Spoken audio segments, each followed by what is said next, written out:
Danas i sutra u Parizu se održava sastanak Visokog saveta srpskog predsjedavanja Ujedinjenim nacijama.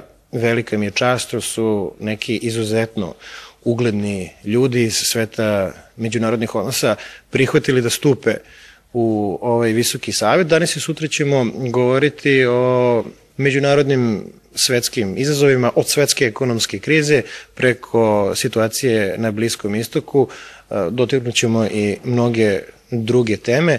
Ja se nadam da na kraju srpskog predsjedavanja bit ćemo u prilici da predstavimo Ujedinjenim nacijama i strateški papir kao rezultat rada ovog Visokog saveta, ali činjenica da takvi ljudi pristaju da stupe u Savet srpskog predsjedavanja pokazuje da mi danas i pored svih teškoća sa kojima se suočavamo ipak imamo jednu vrstu ugleda u svetu zbog koje možemo da budemo zadovoljni.